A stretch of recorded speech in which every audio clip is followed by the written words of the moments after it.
하나님 말씀은 누가복음 9장입니다. 누가복음 9장 23절로 27절입니다. 제가 봉독할 때 하나님의 음성을 들으시길 바랍니다.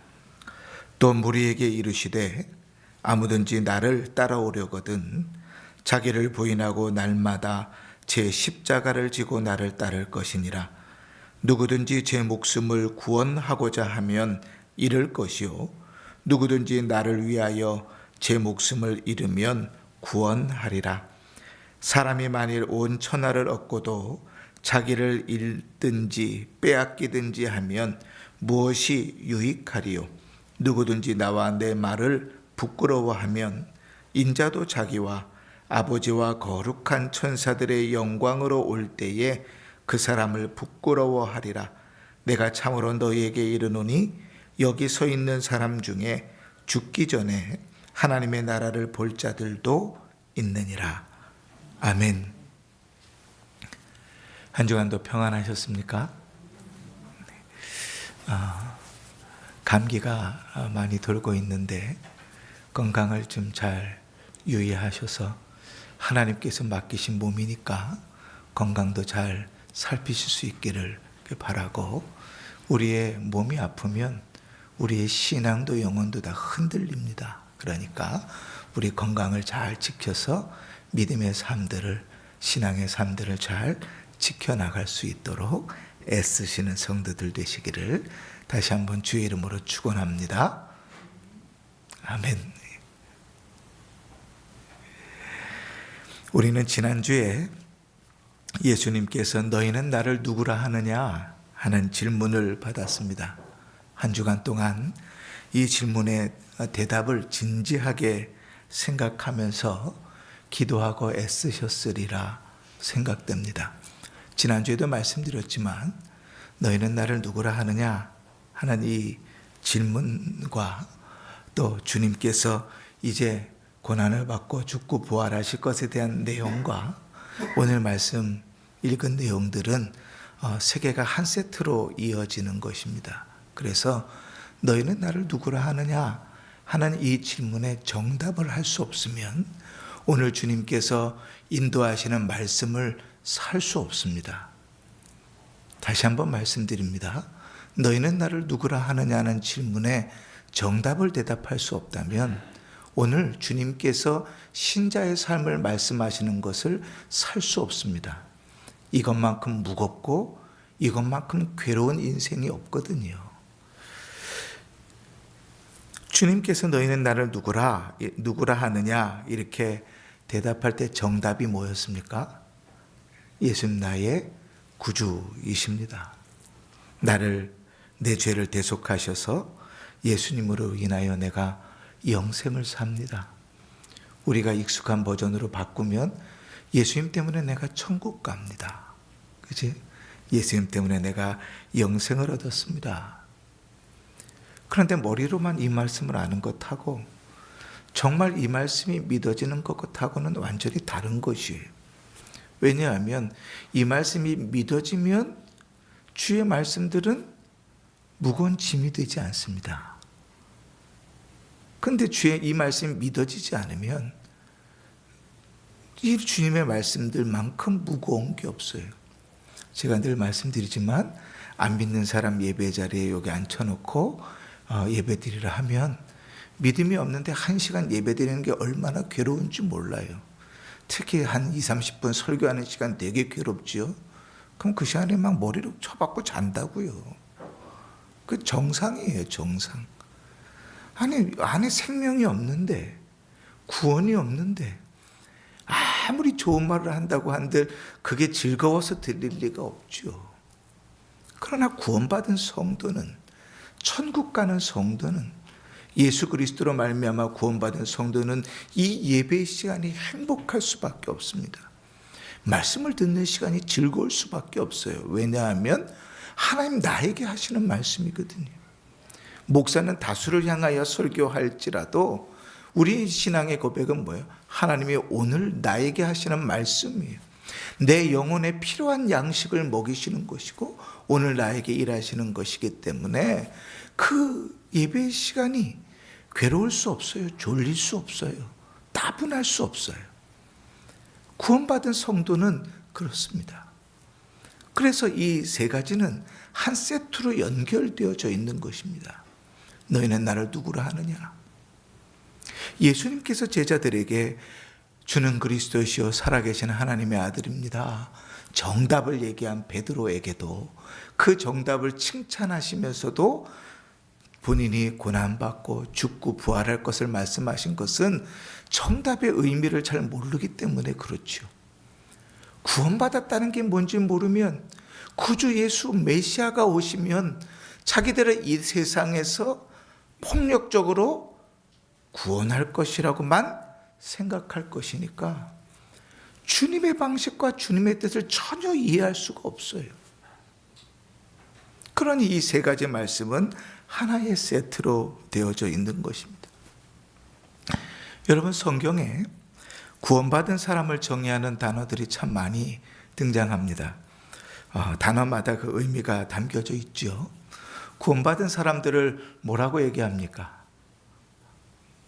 우리가 구원받은 사람들은 뭐라고 얘기해요? 그렇죠. 성도라고 얘기하죠. 그지? 왜 성도라고 얘기합니까? 성경이 구원받은 사람들을 성도라 이야기하는 것은 이 죄악된 세상에서 구원받아 성도, 거룩한 백성이 되었기 때문에 성도라 부르는 것이죠. 또 성경은 구원받은 사람을 신자라고 부르기도 합니다. 예수를 나의 구주로 믿는 자이기 때문에, 예수 그리스도를 나의 구세주로 믿는 자이기 때문에 신자라고 말하기도 하죠. 또 성경은 예수 믿는 사람들, 구원받는 사람들을 자녀라 이렇게 부르기도 합니다. 우리를 구원하시는 하나님께서 우리를 친히 양자 삼아 주셔서 하나님 나라를 그 기업으로 우리에게 허락하실 것이니까 우리를 자녀라 부르시기도 합니다. 오늘 본문에서 예수님은 구원받은 사람을 뭐라고 부르는가? 주님을 따라가는 자라고 부릅니다. 그래서 예수님께서 아무든지 나를 따라 오려거든 이렇게 말씀하세요. 예수 믿는 자는 주님을 따라가는 사람입니다. 여러분, 주님을 따라간다는 것은 무슨 말입니까? 예수님보다 앞서지 않는다는 말이에요. 예수님을 무시하지 않는다는 말이에요. 예수님을 존중한다는 말입니다. 예수님을 모델 삼아 살아간다는 거예요.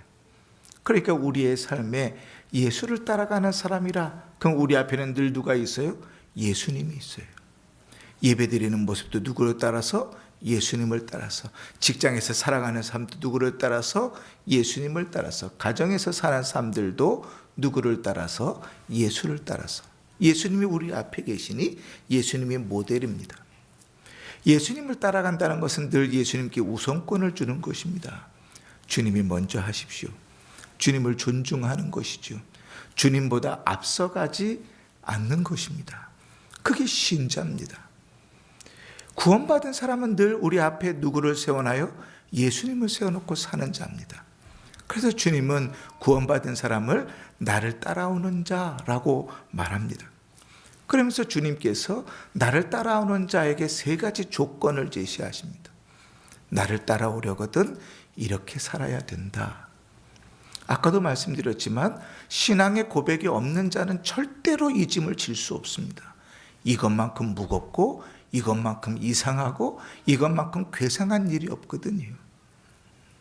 그럼 주님께서 내거신 첫 번째 조건이 뭡니까? 주님을 따라오려거든 예수 믿는 자로 산다는 것은, 신자라는 것은 자기를 부인하는 자다. 여러분, 자기를 부인한다는 말이 무슨 말입니까? 국어사전을 찾아보면 자기가 옳지 않다고 인정하는 것입니다. 내가 하는 삶, 내가 살아가는 것이 옳지 않다는 거예요. 우리는 늘 여기서 넘어지죠. 자기 부정을 하지 않아요. 내가 신앙생활하는 것이 늘 옳다고 생각합니다. 내가 하고 있는 것이 늘 맞다고 생각해요. 절대로 포기하지 않아요. 근데 주님은 자기 부인을 이야기합니다. 자기 부인을 더 쉬운 말로 바꾸면 내가 죄인이라는 사실을 인정하는 겁니다. 내가 죄인이라는 사실을 인정하지 않고는 절대로 주님을 따라갈 수 없습니다. 늘 주님보다 앞서가지요. 주님보다 먼저 갑니다. 내가 죄인이라는 사실을 인정해야 예수가 필요합니다.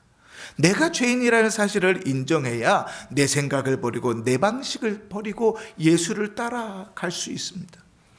그래서 자기 부인한다는 것은 또 다른 말로 뒤에 나오는 자기의 십자가를 진다는 것과 일맥상통합니다. 그런데 여러분, 자기를 부인한다는 것, 나는 옳지 않다고 이야기하는 것, 모든 일에 그러라고 주님 말씀하시는가요? 아니요. 오늘 말씀을 보면 24절에 이렇게 말합니다. 누구든지 나를 위하여 제 목숨을 잃으면.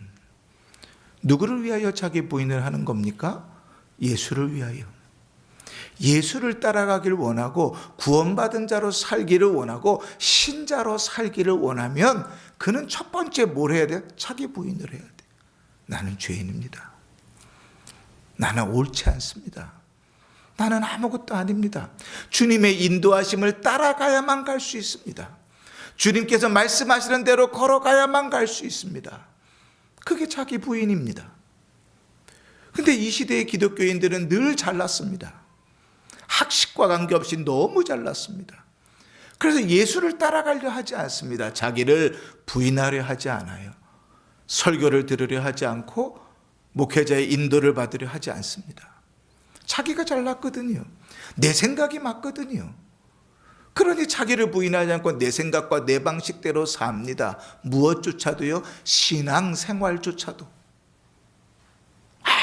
아무리 예배를 해도, 아무리 이야기를 해도 예배를 내 방식대로 드립니다. 아무리 말을 해도 주일을 내 방식대로 삽니다. 아무리 이야기를 해도 자기의 삶을 자기 방식대로만 살아갑니다. 그리고 스스로는 그렇게 위로합니다. 나는 기도했어. 나는 예배 드렸어. 주를 따라가려 하지 않습니다. 내가 옳기 때문에, 자기 부인을 하지 않기 때문에, 그런데 주를 따라가는 삶은 아닙니다. 예수를 위하여 자기를 부인하는 것입니다. 예수를 따르기 위하여 자기를 부인하는 것입니다. 신자로 살기 위하여 자기를 부인하는 것입니다. 내가 죄인이기에 주의 말씀을 기울이지 않으면, 주의 뜻 따라 살아가지 않으면 그 사는 모든 삶들이 악합니다를 인정하는 것이 신자의 삶입니다. 자기 부인의 삶입니다. 그래서 예수를 따라가는 삶은 자기 부인이 아니고는 불가능한 거예요. 하나님의 뜻을, 하나님의 길을 인생에 알 수 없습니다. 하나님이 기뻐하시는 일을 어떻게 알 수 있어요? 주워 들은 것으로 하나님을 알 수 없습니다. 하나님의 인도하심을 따라 걸어가야 합니다. 오직 하나님이 계시하는 방법을 통해서만 그 하나님의 뜻을 알 수 있습니다. 그래서 이 자기를 부인하고 예수를 위하여 산다는 것은 말씀 속에서 뜻을 찾지 않고는 불가능합니다. 자기를 부인하고 예수를 위하여 산다는 것은 하나님 앞에 무릎 꿇고 기도하지 않고는 불가능합니다. 하나님께 우선권을 내어드려야 됩니다. 내가 옳지 않다고 인정하고 내가 죄인임을 인정해서야 비로소 예수가 필요합니다. 주님은 예수 믿는 자의 첫 번째 조건이 자기 부인이라고 얘기합니다. 이 시대에 많은 사람들이 자기 부인을 하지 않습니다. 내 생각은 맞고 내 생각은 옳습니다. 내 예배의 행태를, 내 삶의 행태를 주의 말씀과 비교해 보지 않습니다. 내가 얼마나 죄악되고 타락했는지 발견하지 않습니다. 그러니 죄악된 삶을 살아가면서도 라오디게아 교인처럼 나는 부자라 부족한 것이 없다고 스스로 착각하고 삽니다. 주님은 헐벗었다고 가진 것이 없다고 이야기하시는데 나는 괜찮다고 얘기합니다. 거기엔 부흥이 없습니다. 거기에는 회개가 없습니다. 거기는 은혜가 없어요. 자기를 부인해야 예수를 따라갑니다. 두 번째로 주님께서 조건을 내세우는 것은 자기를 부인하고 자기 십자가를 지고 따르라고 말합니다. 그런데 여러분, 우리가 자기 십자가를 진다는 말을 대단히 오해합니다. 그 이야기들을 들어보면 자기 십자가에 대한 오해가 참 도를 넘어섭니다. 보통 이런 것이지요. 믿지 않는 가족을 놓고 이건 내 십자가야. 좀 말 안 듣는 골칫거리는 자식을 놓고 그 자식은 내 십자가야. 내 안에 질병이 있으면 그 질병을 가지고 이건 내가 평생 지고 가야 될 십자가야. 내가 모셔야 될 부양할 가족들을 놓고 그 부양 가족들을 가지고 나는 이것은 내가 평생 지고 가야 될 십자가야. 그렇게 얘기합니다. 제 말이 맞죠? 보통 우린 자기 십자가를 그런 데다 대지 않습니까? 그러나 여러분, 그건 십자가가 아닙니다. 하나님께서 질병을 주시고 또 골칫거리인 자녀들을 주시고 부양할 가족들을 주셨다면 오히려 그것은 하나님을 더 의지하게 하는 도구일 것이고 그것은 주께서 맡겨준 선물일 것입니다. 하나님께서 주의 복음을 전하라고 주의 말씀에 본을 보이라고 우리에게 맡겨준 자녀일 뿐이 그건 우리의 십자가가 아닙니다. 우리는 말씀을 너무 오해해서 우리식으로 착각하고 삽니다. 그리고 믿지 않는 자녀를, 골칫거리인 자식을, 내 질병의 문제를, 부양해야 될 가족들을 마치 내가 십자가를 지고 사는 것처럼 고행의 삶을 산다고 생각합니다. 아니요. 자기 십자가는 그런 뜻이 아닙니다. 예수님 당시에 자기 십자가를 진다는 것은 죽는 것을 의미했습니다. 우리가 너무나 잘 아는 것처럼 자기 십자가를 짓는다는 것은 당시에 십자가 처형은 사형제도였거든요. 십자가를 지고 길을 걸어간 사람 중에서 십자가를 지지 않고 죽지 않은 사람은 없습니다. 그래서 당시의 사람들은 다 알고 있었습니다. 십자가를 진다는 것은 죽음의 길을 간다는 것이라는 것. 그러니 자기 십자가를 진다는 것은 죽는다는 말입니다. 내 자식, 고칫거리인 자식, 질병, 부양할 가족을 십자가라고 우기지 마십시오. 십자가는 죽는 것입니다. 주님께서 자기 십자가를 지라고 하는 것은 예수를 따라오는 길에 내가 살아있으면 주를 따르지 못한다는 것. 예수를 따라가는 길에 내가 살아있으면 신자로 살아가지 못한다고 말하는 것입니다. 그런데 우리가 오늘 본문에서요, 자기 십자가를 진다는 말을 온전히 다 봐야 될 필요가 있어요. 성경에 보면 뭐라고 얘기합니까? 날마다 제 십자가를 지고.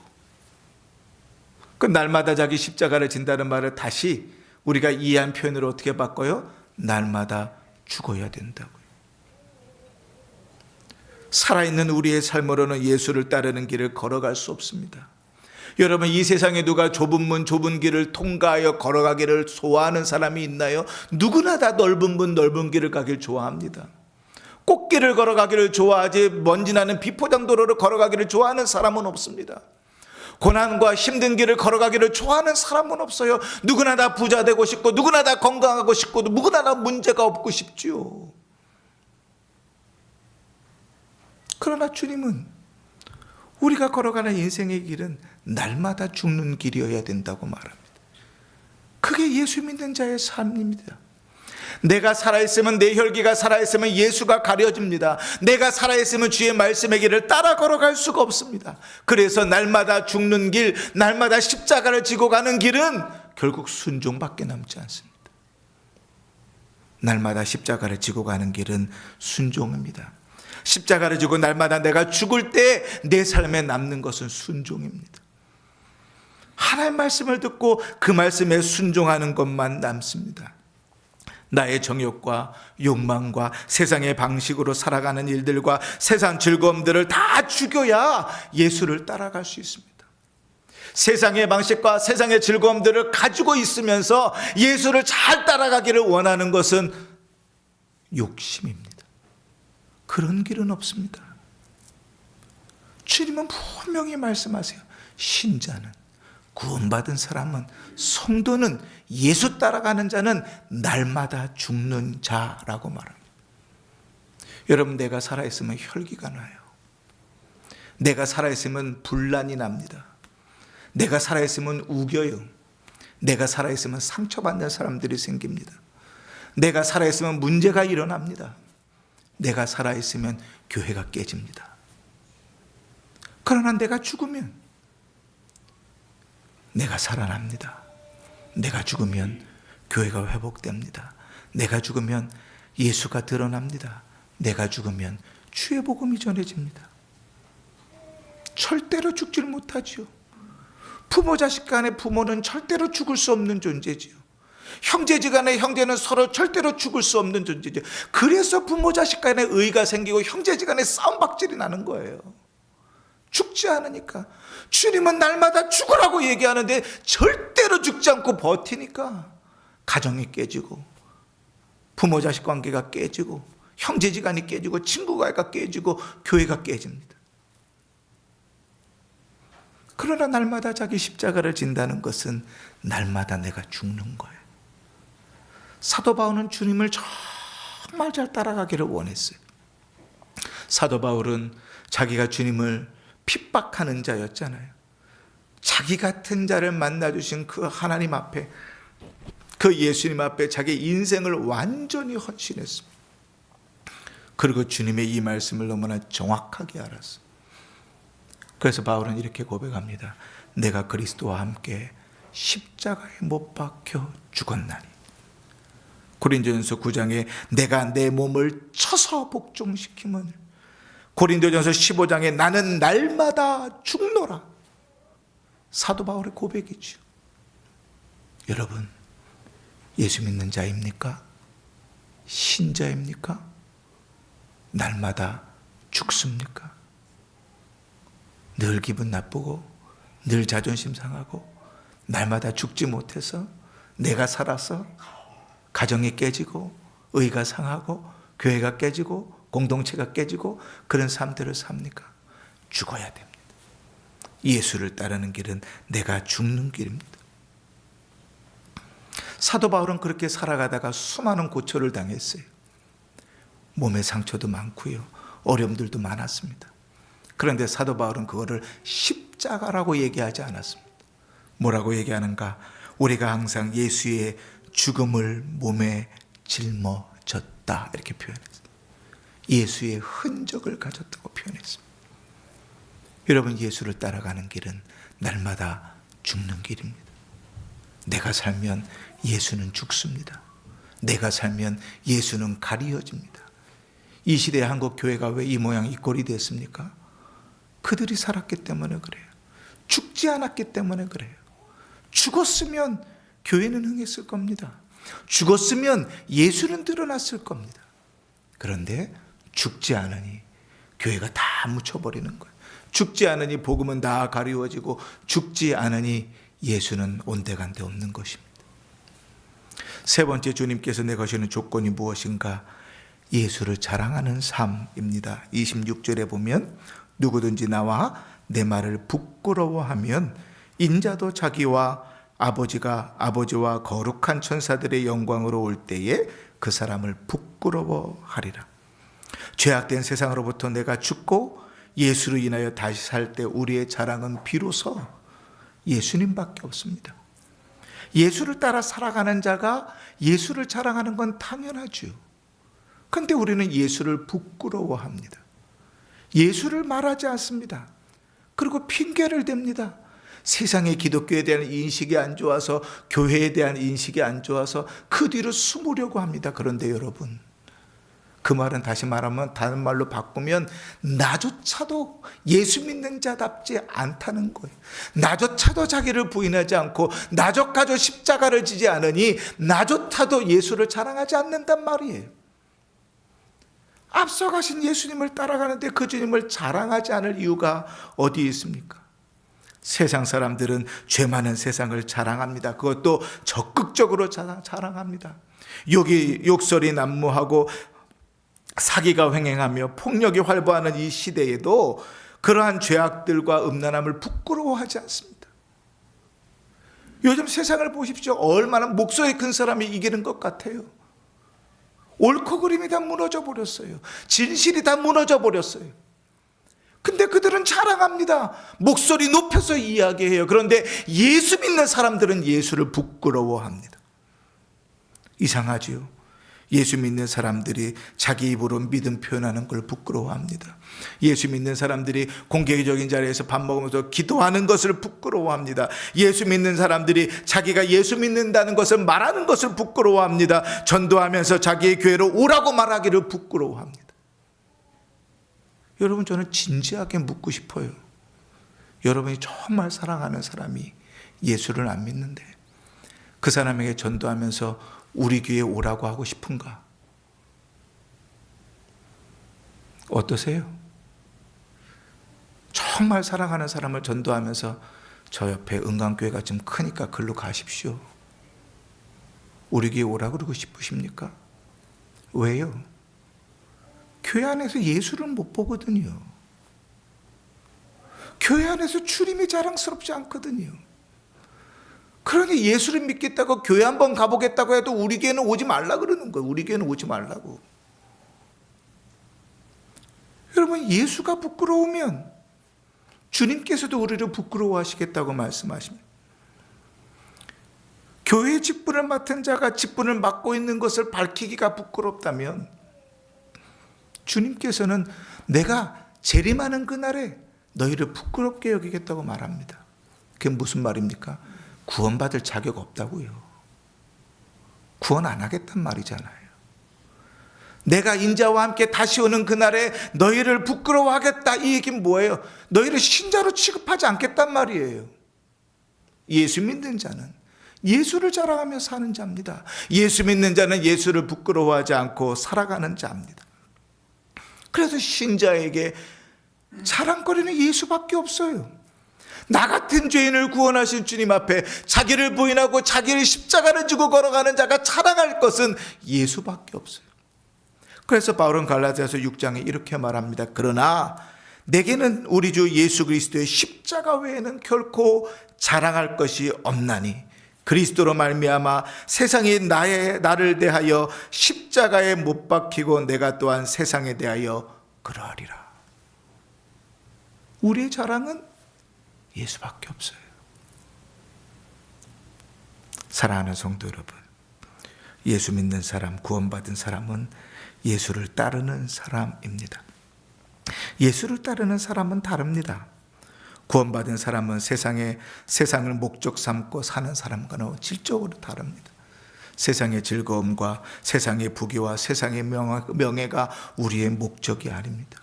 예수 믿는 사람은 우리의 삶을 통하여 예수가 드러나고 내가 죽고 나를 부인하는 일을 통하여 하나님이 드러나는 것, 그것이 예수 믿는 사람의 목표이거든요. 그래서 사랑하는 성도 여러분, 예수를 따르는 사람은 예수를 자랑하는 자입니다. 예수를 부끄러워하지 않습니다. 죄와 사망에서 살아난 자가, 영원한 지옥의 문에서 돌아온 자가 어찌 복음을 부끄러워할 수 있겠어요? 사랑하는 성도 여러분, 예수님이 자기를 따라오라 하는 자에게 요구하시는 3가지 조건을 우리가 들었습니다. 조금 쉽게 얘기하면 예수 믿는 자는, 신자는 자기를 부인하는 자야. 구원받은 사람은 날마다 자기 십자가를 지는 자야. 천국에 갈 수 있는 사람은 나를 부끄러워하지 않고 자랑하는 자야 라고 주님께서 말씀하십니다. 우리의 삶이 이러한 삶으로 살아갈 수 있기를 바랍니다. 우리의 삶이 이러한 삶으로 하나님 앞에 드려질 수 있기를 바랍니다. 그때서야 비로소 우리는 찬송가 94장을 우리 마음을 다하여 부를 수 있습니다. 주 예수보다 귀한 것 없네. 이 세상 부귀와 바꿀 수 없네. 영원히 죽을 내 대신 돌아가신 그 사랑 잊지 못해. 주 예수보다 귀한 것 없네. 이 세상 명예와 바꿀 수 없네. 이전에 즐기던 세상 일도 주 사랑하는 마음 뺏지 못해. 주 예수보다 귀한 것 없네. 이 세상 행복과 바꿀 수 없네. 유혹과 핍박이 몰려와도 주 섬기는 내 마음 변치 않아. 세상 즐거움 다 버리고 세상 자랑 다 버렸네. 주 예수보다 귀한 것 없네. 예수밖에 없네. 이 신자의 노래가 우리의 삶 속에 늘 넘쳐나기를, 우리의 삶 속에 늘 풍성히 불려지기를 주의 이름으로 축원합니다. 아멘.